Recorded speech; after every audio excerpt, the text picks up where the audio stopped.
Hey guys, welcome back to Powerstroke Boys. This video I'm going to show you guys how to install a Glowshift 10 color transmission temperature gauge. This is the digital design, meaning that this is a little LCD display. An analog would actually have a needle that goes around. These trucks starting in 2002, they had the dummy gauge on the dash, which has saved my butt a few times.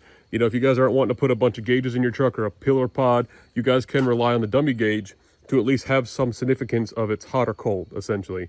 It can't really tell you exactly what temperature. There's no PID inside the PCM that you can actually read temperature from. Now, starting in 2003 with the 6 liters, and you guys could actually read data from the PCM because it actually was reading it as a PID that the SCT4 or the CTS3 could monitor. Even 4Scan could read that. All right, you guys, so depending on where you're going to mount your dash, you need to go ahead and take that in consideration on how long the wiring is. You can see the black and the green. The black is the ground and the green goes to the white on the temp sensor. And you can see that's pretty long, but everything else is pretty short. These gauges are meant and intended to be mounted up on the dash, the A-pillar, a gauge pod, or maybe on top of the dash. Right, so you can see I've got my side piece off and my fuse panel cover off. Now I'm going to be moving the HYDRA. This was just temporary. If you guys remember back in the old days, I used to have it mounted over here, but I got tired of looking down. That's a hazard. So I have the SCT. I always put one of my Fords. I love them. You guys, so we just did an oil change, fresh oil filter, did a new fuel filter on the way back from Fitzgerald's Truck Fest 4.0. We're gonna go ahead and replace the column cover on top of the steering wheel. So you guys can see how I'll have my wiring zip tied down around. You guys can see I put on a quick disconnect, so if I ever need to pull the transmission or service this line or whatever the case may be, or if the sensor's bad, instead of having to come down here with butt connectors and all that stuff. This time you guys have seen a leak-free 7.3 Powerstroke. No leaks of any kind. I'm gonna drain my catch can. Haven't drained it since I put it on here. It's been quite a few months.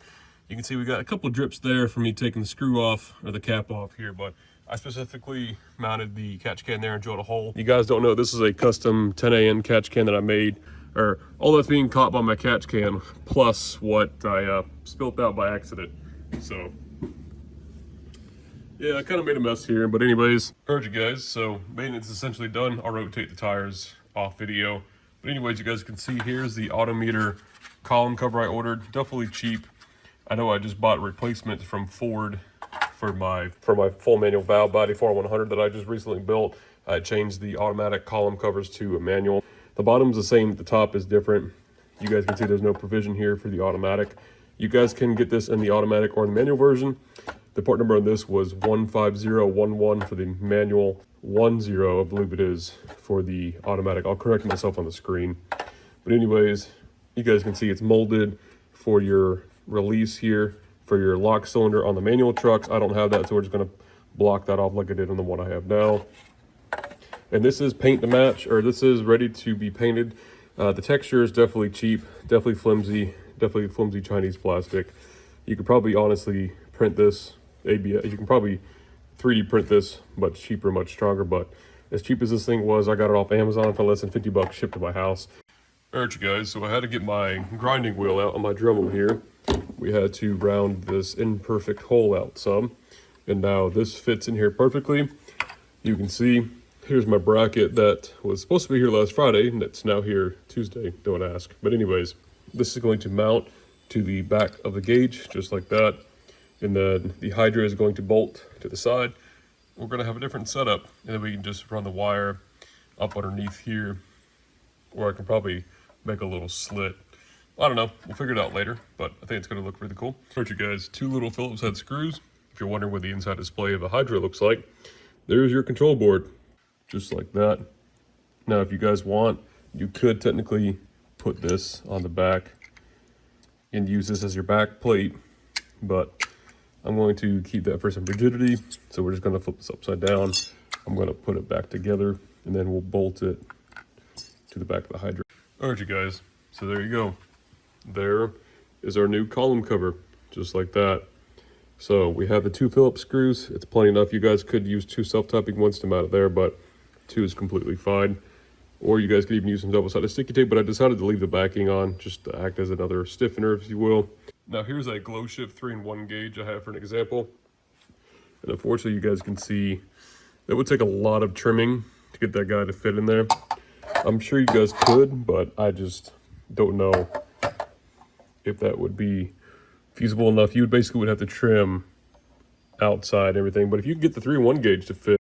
All right, you guys, you can see my nice little harness I made. All right, we have our fuse taps, we have our quick disconnects. Again, this is why I put quick disconnects, because if I ever want to sell this or take it out of my truck or put it in another vehicle, everything just a plug and play. You can see my plugs are just down here.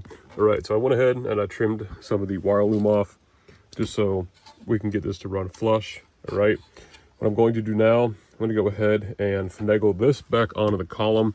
I had to go ahead and get my HYDRA wire, which should be plenty long. I used to have it down here, but that should be plenty long enough to come up here, and we'll just tuck it inside here. It'll be fine. All right, you guys, so the gauge is back together. We got the HYDRA, we have the gauge mount. Went ahead and I put the shadow shade or the gauge shade on here just to keep the glare off. All right, let's go ahead and flick it on. But you guys can see, we have the SCT up here, the Glowshift trans temp gauge, and the HYDRA. Now this is really nice because I can just come over here, my left hand on the steering wheel, come over here, flick it up to a different tune. And I did notch this to get the cable up underneath. And then you can change the colors if you guys want, but it's a pretty cool setup here. I like it a lot. That's gonna be a wrap to installing the Glowshift trans temp gauge with the autometer column cover. So remember to leave a like, comment down below, subscribe. Thanks for watching. We'll see you guys in the next video.